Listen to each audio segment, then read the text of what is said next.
Olá a todos, meu nome é William e hoje eu estou aqui para apresentar o nosso trabalho de conclusão do projeto integrador do segundo semestre de 2021.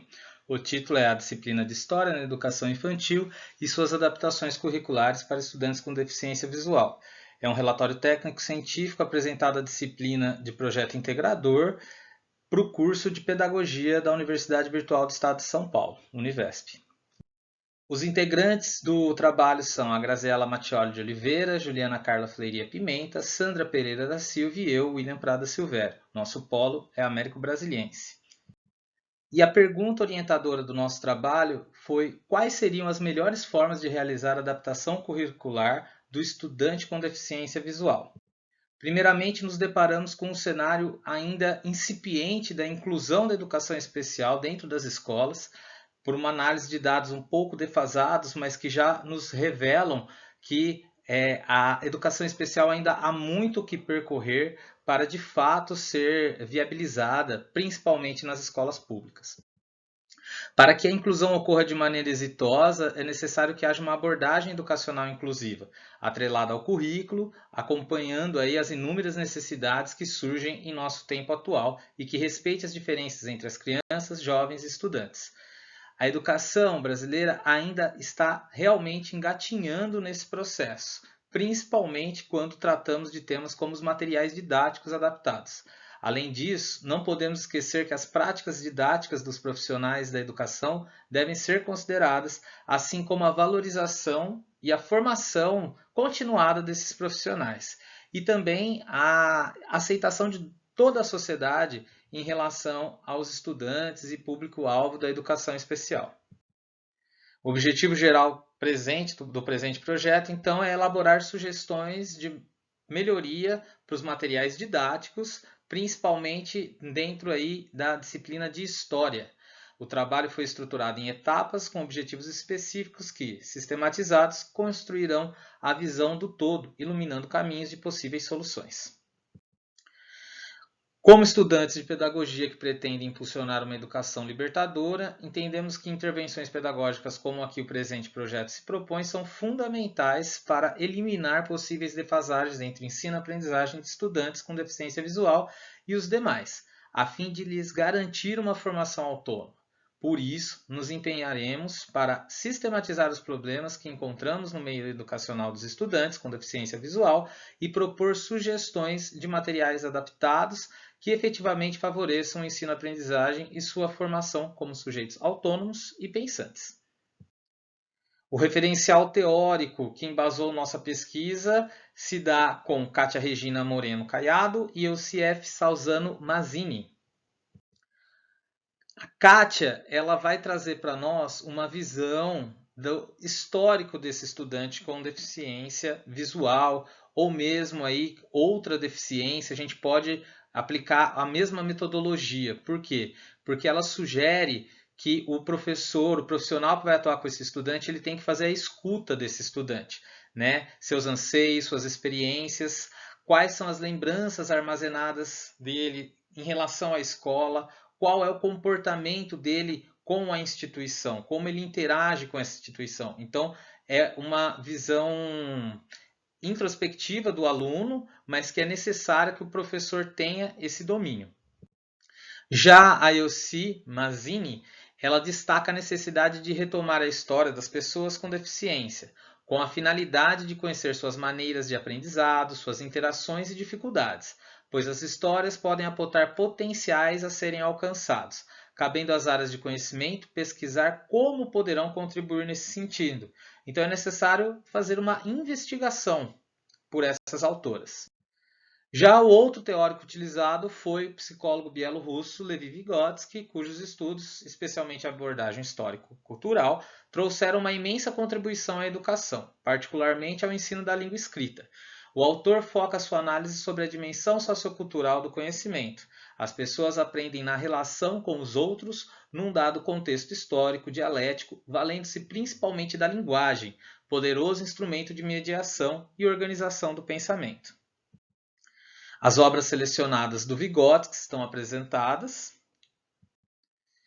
E a maior contribuição do autor é nos fazer perceber que não há uma compensação biológica para certos problemas físicos, mas sim a prática de exercícios que estimulam o aperfeiçoamento de outros órgãos de sentido. Por isso, as pessoas com deficiência visual possuem uma audição mais aperfeiçoada devido ao resultado do treinamento. Conclui-se que Vygotsky trabalha com a ideia de que as pessoas com deficiência desenvolvem processos compensatórios para superar suas limitações impostas, no caso, pela cegueira. Os resultados que nós colhemos a partir da nossa interação com os profissionais da educação e os estudantes dentro desse espectro. Importante ressaltar que a pessoa com deficiência visual precisa ser estimulada em outros de seus sentidos, fato que deve orientar o procedimental adotado pelo professor. Considera-se relevante o uso de materiais pedagógicos que tornem a aprendizagem um momento de prazer. O docente não pode esquecer, quando for criar e confeccionar objetos de ensino, ou mesmo propor uma atividade diferenciada, que esses materiais e práticas devem ser funcionais para a percepção audível e tátil do aluno, cego e do com baixa visão também. Inicialmente, realizamos uma sondagem junto aos professores buscando avaliar as intervenções mais adequadas para cada estudante com deficiência visual. As salas de aula de uma escola pública da rede estadual de São Paulo são espaços demasiadamente heterogêneos. Passamos a observar estudantes portadores de deficiência visual, focando nosso olhar nas dinâmicas e práticas didático-pedagógicas estabelecidas em sala de aula, assim como nas orientações e comandas dadas pelos professores para a turma. Tendo em vista que a inclusão dos estudantes da educação especial deve ser promovida pela concepção do material pedagógico, do material didático a ser utilizado em sala de aula, nosso grupo buscou elaborar uma atividade didático-pedagógica que incluísse toda a turma para um processo de ensino e aprendizagem. Audível, que estimulasse aí os sentidos audíveis e táteis. Dentro do contexto curricular da disciplina de História, ao fim e ao cabo, nos debruçamos sobre a elaboração de um material que pudesse ser utilizado pelo professor regente da disciplina de História em 2 aulas de 45 minutos, que é o modelo que vem sendo adotado aí desde 2019 na educação da rede pública do Estado de São Paulo. No processo de elaboração do material, nos pautamos em 2 questões fundamentais, mais uma vez orientados pelo diálogo com os professores regentes. São elas, primeiramente, investigar e compreender como a deficiência visual interfere no processo de ensino-aprendizagem do estudante, dentro do contexto da sala de aula, para daí buscarmos alternativas que contemplassem tanto os estudantes visuais quanto os não visuais, partindo da premissa que o material a ser elaborado deveria incluir todos os estudantes de maneira equânime, pois somos todos iguais aí dentro das nossas diferenças. Para dar início à nossa intervenção, foi sugerida uma aula de História do Brasil a partir da audição da música Samba do Crioulo Doido, uma paródia composta pelo escritor e jornalista Sérgio Porto, no ano de 1968, onde ele faz uma inversão de fatos históricos da história oficial brasileira, e seria interessante que o professor trouxesse esse contexto do material, da música, tomando a música como uma fonte histórica e explicando justamente o porquê dessa composição. Após ser feita a escuta da música, o que pode ser que leve 10 minutos, um pouco mais, um pouco menos, o professor fará a explicação do contexto em que foi gravada a canção e esclarecerá, a partir da paródia cantada musicalmente, os fatos históricos do Brasil de acordo com a narrativa oficial. Neste momento, alguns trechos da música podem ser ouvidos novamente para esclarecer, pois são muitas aí as inversões históricas que são cometidas pelo autor do samba.